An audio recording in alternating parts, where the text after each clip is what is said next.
Ladies and gentlemen, I am particularly glad that the conversation about corruption in our country is now focused also on the role of religious actors, civil society, businesses, professional groups, and the private sector generally in advancing the fight against this vice. I think this is a conversation that was long overdue.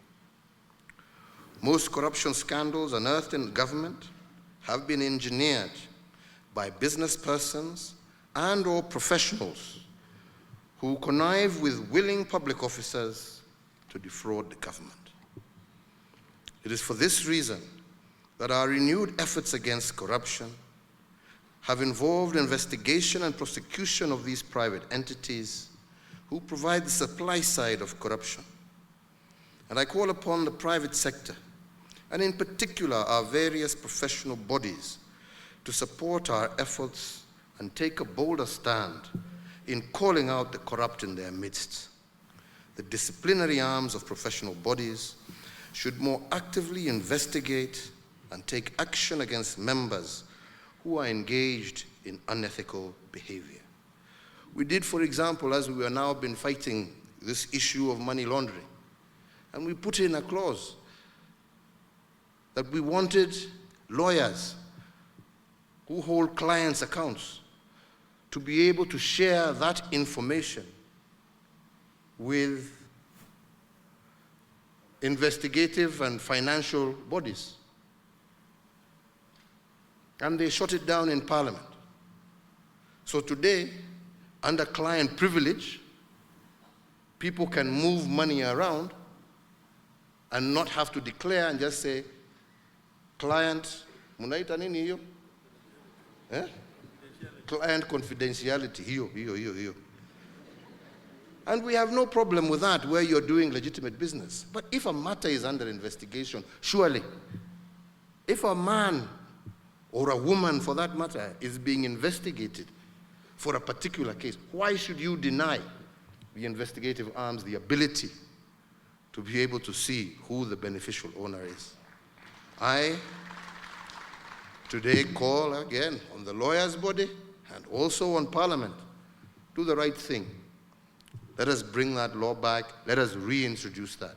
Let us reintroduce it for those areas where we know that lawyers are being used to hide illicit funds. Tafadhalini, if you are genuine and if you're serious about what we are talking about. In recent times, Kenyans have witnessed renewed vigor by both investigators as well as the prosecution in boldly bringing the corrupt to book.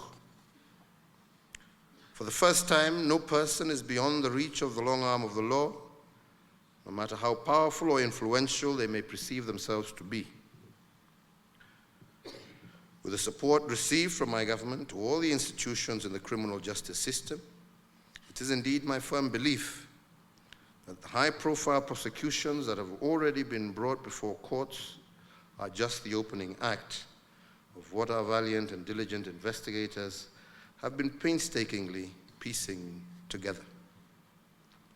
The fight against this monster requires all of us to work together in one common accord, a battalion of 45 million strong that makes us one indivisible nation of one people. Similarly, all arms of government, without any exception, must work together to eliminate this vice. Our investigators and prosecutors have taken to this task of fighting corruption with a renewed zeal. All arms of government must commit themselves today to clean up our corridors and from our corridors the crooked cartels that have for decades abused and denied justice by protecting those guilty of corruption and economic crimes. Our courts must stop the practice of using injunctions against investigation of corrupt activities. Issuing these orders makes it easier for the mandarins of corruption to destroy evidence and intimidate witnesses. Kenyans, I believe, today have spoken, on the need to stop this practice. And I therefore call upon the judiciary, and in particular the Judicial Service Commission, to deeply reflect upon and correct areas of weakness that are clearly present in our judicial system. We have to be honest. We have some cases, I will mention just 3, where case upon case, with the issue of Mwea, where President Kibaki, I think way back in 2010, signed a loan with the Japanese government to redevelop Mwea and to increase irrigational capacity for growing rice, to make ourselves self-sufficient in rice. My friend, that issue was in court, I think until late last year, when the Japanese government threatened to withdraw the loan facility, thereby going to affect millions of people. Somebody in Kirinyaga there had decided that's not important. To get it back on track is going to cost the Kenyan taxpayer possibly an additional, I think it was 8 or 9 billion, 7 billion Kenya shillings. Surely, the rule of law must mean to protect also the taxpayer from this kind of problem. Surely. I can cite another one. We have cases and programs that we have with the World Bank, road projects, power projects, which have stalled because of injunctions given by courts. Injunctions given by courts. And I keep wondering, these injunctions, a project is in Mombasa, Mombasa one, injunction. Another one is in another part of the country, another one in another part of the country, another one in the other part of the country. But the people who are applying for these injunctions are the same people. So I wonder, who are these? They have learned kila pahali. Surely those are frivolous and denying once again the people of Kenya the ability to be served. I think you have a problem, my friend, and it's a problem that you're going to have to deal with one way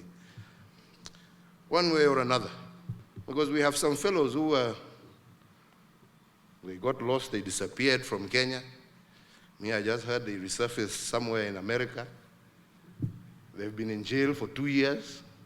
They are singing, I hear, like Watuko, telling us all. And yet, here in Kenya, they were walking around free while they were here. They go to court, they are released. They go to court, they are released. They continue with their business. Jameni baba, uko na tabu? Hata mimi nilikuwa na tabu. Na tutasaidiana. Tutasaidiana kuondoa hiyo tabu jameni. In many instances, the identities of commissioners and senior judicial officers who have broken their oath of office and betrayed the people of Kenya are widely known. The Judicial Service Commission and the wider judiciary must now decide whether they shall clean up the house for themselves or whether they're going to have it done for them. That is not to say that we should not have a vibrant and independent judiciary. We must never compromise on the protections under the Bill of Rights, nor erase the gains that have been made securing Kenya and making Kenya a more just society. We can have a judicial system that resonates with the aspirations of all Kenyans, as well as one that secures fundamental rights and due process. We must all ask ourselves, are we with Kenyans in the war against corruption, or are we against them? Let us remind ourselves of the inspiring words of our national anthem, and it says, justice should be our shield and defender, not the shield and defender to protect the unjust.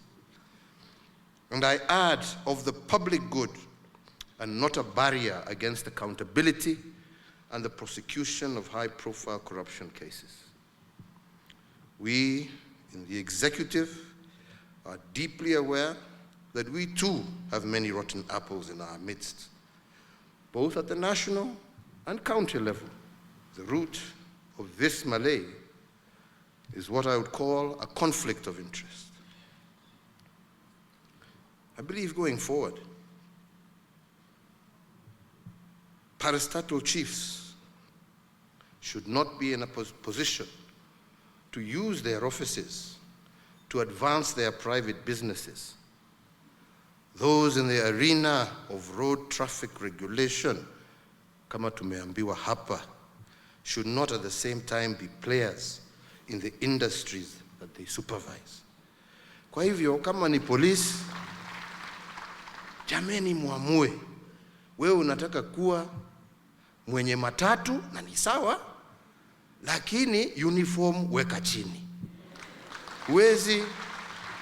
Huwezi kuwa officer ambaye anashika gari kwa barabara, alafu wewe pia ndio officer ambaye ndio mwenye gari. You cannot police yourself. Kwa hivyo, I think we need to be very clear on that.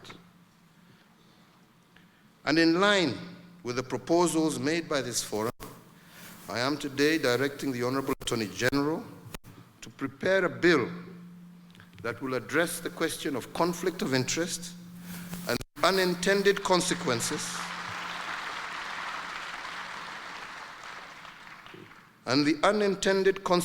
that arose from the Degwa Commission report of 1971, as well as prohibiting any action by any state or public officer that creates a conflict of interest, due loyalties, or an advantage over other persons who do not hold such offices. For example, with due respect to members of parliament, including senators, they should no longer be able to use committee powers to demand information from public offices and then utilize that same information in their own pursuits. State and public officers will have a simple choice: serve in the public arena or go and do private business.